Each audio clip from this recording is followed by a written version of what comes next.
Em nome do Pai, do Filho e do Espírito Santo. Amém. O capítulo 22 do livro do Levítico começa tratando sobre a porção santa.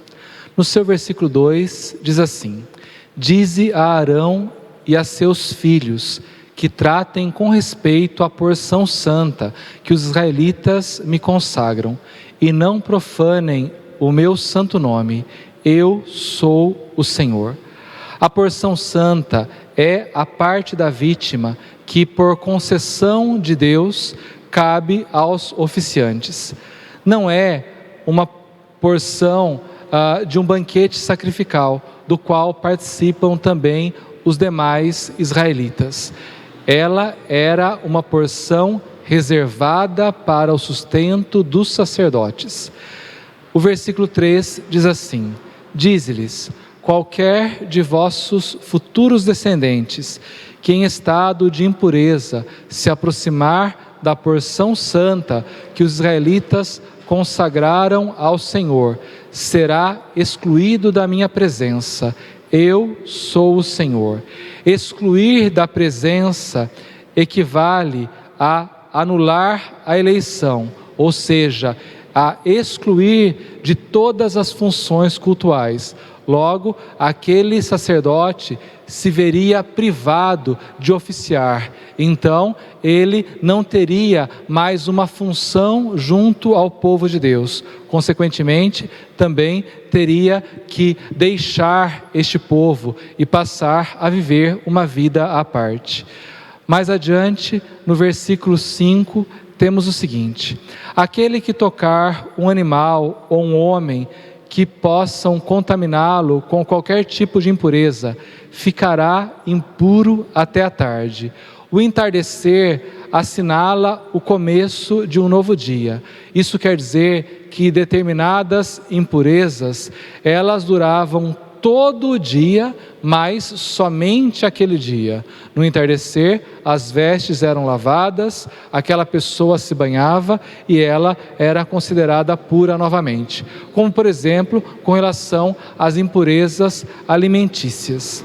Seguindo adiante com o versículo 12.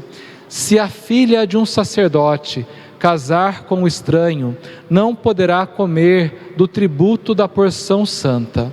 Por que não poderá comer? Porque ela já não pertence mais à casta sacerdotal. A filha casada já não pertence à família, ela passa a depender para o seu sustento do marido. Se casa com um sacerdote, desfruta dos privilégios concedidos por Deus aos sacerdotes.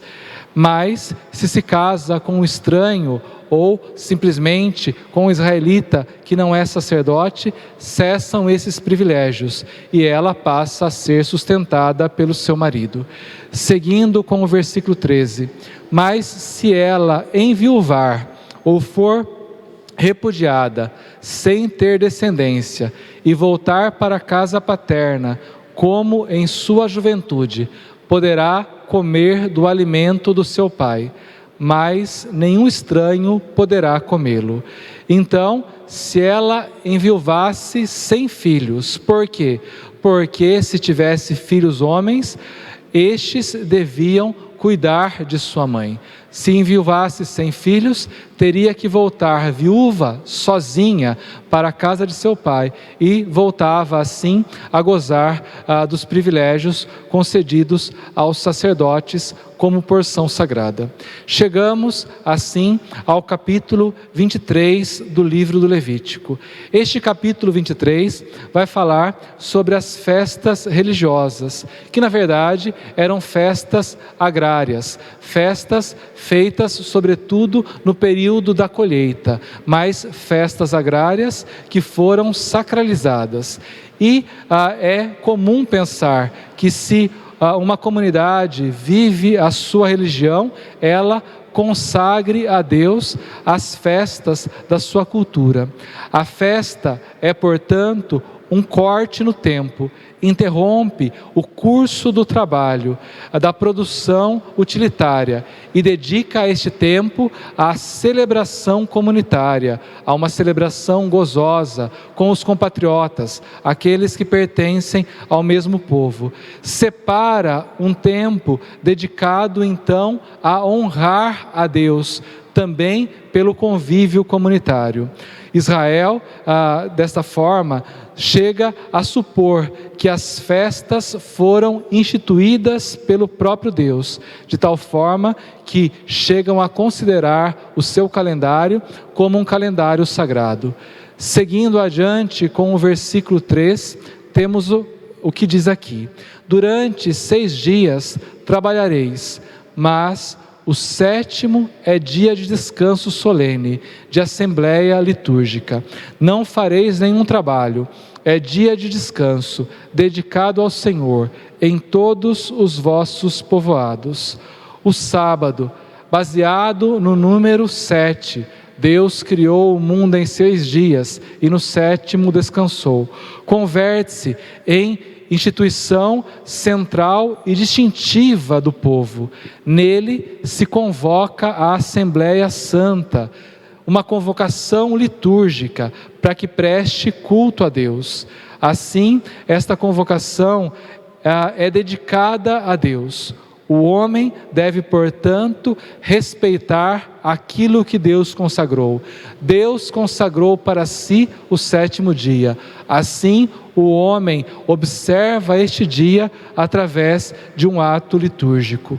Seguindo mais adiante, lá no versículo 10, temos o que diz: dize aos israelitas: quando entrardes na terra que eu vos darei, e ceifardes a messe, levareis o primeiro feixe ao sacerdote. Levareis o primeiro feixe ao sacerdote. O que se vê aqui são as primícias oferecidas a Deus, porque se considerava que os primeiros frutos daquela colheita eram os melhores, e o melhor deveria ser oferecido a Deus, simbolizando que o melhor da vida de cada membro do povo de Deus pertencia a Deus. Aqui se vê então o caráter agrário desta festa religiosa, vivida e celebrada pelos judeus. No versículo 22 diz assim: quando ceifardes a messe de vossas terras, não ceifarás as extremidades do teu campo, nem respigarás depois de ceifar. Tu deixarás para o pobre e para o migrante. Eu sou o Senhor vosso Deus.